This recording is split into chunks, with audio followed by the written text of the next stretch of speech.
Atharva foundation ये हमारी जो संस्था है ये लगातार पिछले 12 वर्षों से भारतीय सेना के जवानों के लिए लगातार बहुत सारे उपक्रम करती है। विशेष रूप से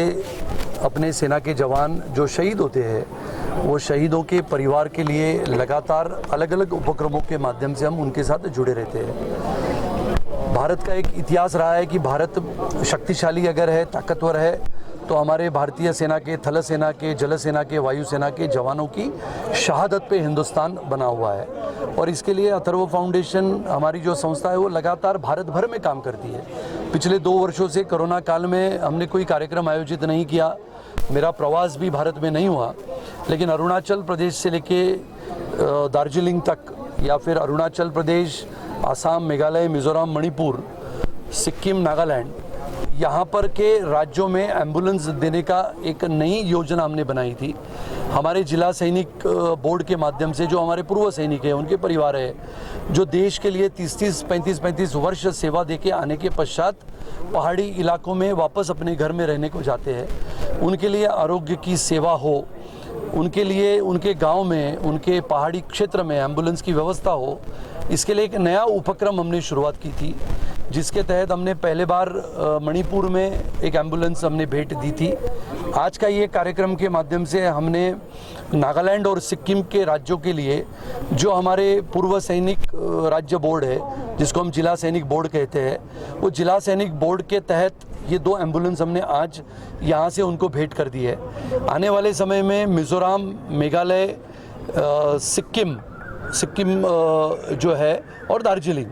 यहाँ पर की जो सेवाएं हैं एम्बुलेंस की वो भी हम करने वाले हैं। और ये उपक्रम अथर्व फाउंडेशन के माध्यम से लगातार चलते रहता है। कर्नल कपूर साहब हमारे साथ है, कर्नल राजे, कर्नल चौचे, ये लगातार हमारे साथ काम करते रहते हैं। भारत की विशेषता ये है कि जैसे मैंने कहा कि उत्तरी पूर्व सीमा के पार चीन है और लगातार चीन की पास से आने वाले आतंकवादी या फिर जम्मू कश्मीर में पाकिस्तान के माध्यम से आने वाले आतंकवादियों के साथ लगातार हमारे सेना के जवान लड़ते रहते हैं, आतंकवादियों को मार गिराते हैं। लेकिन कभी ना कभी, कहीं ना कहीं, बहुत बार हमारे भारतीय सेना के जवान भी शहीद होते हैं। उनके शहीद होने के पश्चात उनके परिवार को ये लगे कि पूरा देश हमारे परिवार के साथ खड़ा है। इसके लिए हम सब मिलते हुए हमारे सेना के जवानों के प्रति सच्ची श्रद्धा और सम्मान जताने का काम करते हैं। इसके अलावा और भी सुविधा आप लोग करवाएंगे? सुविधाएं तो हम लगातार बहुत सारी करते हैं। जैसे हमारे शहीद जवानों की बेटी को पढ़ाने के लिए आदरणीय प्रधानमंत्री श्री नरेंद्र मोदी जी द्वारा बेटी बचाओ बेटी पढ़ाओ अभियान पूरे देश भर में चलता है। लेकिन इसी बेटी बचाओ बेटी पढ़ाओ अभियान के तहत हमने एक आधुनिक कल्पना, एक नई कल्पना हमने सोची थी कि हमारे शहीद परिवारों के घर में जो बेटियां हैं उनको आधुनिक तकनीकी के माध्यम से पढ़ाने के लिए हमने कंप्यूटर का वितरण शुरू किया था। मुंबई पोर्ट ट्रस्ट के माध्यम से जब हम वहाँ पर पोर्ट ट्रस्ट में डायरेक्टर इस नाते आदरणीय हमारे केंद्रीय मंत्री गडकरी जी के नेतृत्व में काम करते थे, तो Mumbai port trust, Kandla port trust, Atharva foundation और हमारे मित्र परिवार, इनके माध्यम से करीबन 350 से 400 कंप्यूटर का वितरण का काम पूरे देश भर में शहीदों की बेटियों के लिए हम लगातार कर रहे हैं। उसका काम शुरू है, यानी जम्मू कश्मीर से लेके विशाखापट्टनम तक, विशाखापट्टनम से लेके दूर दराज इलाके में, यानी बॉर्डर तक, होशियारपुर तक, गुरदासपुर तक हमारे अथर्व फाउंडेशन के कार्यकर्ता इन बेटियों के पास पहुंचते हैं, उनको पढ़ाने के लिए आधुनिक तकनीकी के माध्यम से कंप्यूटर का वितरण करते हैं। आपकी तरफ से जो अच्छे कार्य किए जाते हैं, एम्बुलेंस भी दिए जाते हैं, लेकिन जब इन एम्बुलेंस को देने के बाद आपकी कितनी नज़र आगे भी बनी होती है कि जो सेवा है लोगों तक पहुँच रही है, उसकी कंडीशन क्या है, आगे भी आप इसका ध्यान होता है आपको? पहला तो ये ऐसा है कि ये कोई साधारण नागरिकों को हम नहीं देते हैं, ये हम देते हैं जो पूर्व सैनिक है, जिन्होंने इस देश के लिए पिछले 1-2 नहीं तो 30-30 साल सेवाएं दी है। यानी आप विचार करो, मणिपुर में जो हमारे कर्नल सिल्थो है, जिन्होंने उम्र के 20 साल में वो सेना में भर्ती हुए थे और जब रिटायर हुए कर्नल इस नाते,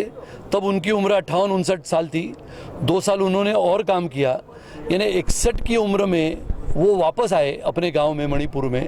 और अब एम्बुलेंस जो पूर्व सैनिक बोर्ड होता है, जिला सैनिक बोर्ड होता है, उसके माध्यम से वो अभी एम्बुलेंस उनके कार्यालय में लगी हुई है। तो ये एम्बुलेंस हमारे पूर्व सैनिकों के हाथों में रहती है, और हमारा पूरा विश्वास है जो सैनिक अपने देश की सीमा को सुरक्षित रखने के लिए अपने प्राणों का बलिदान कर देता है,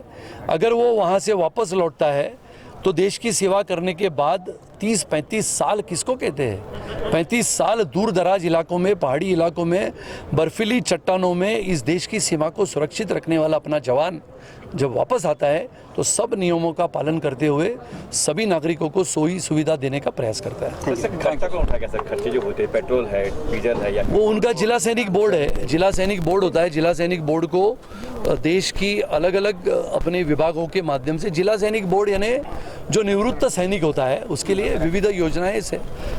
सरकार कोई भी हो, सरकार ये सब योजनाएं करती रहती है।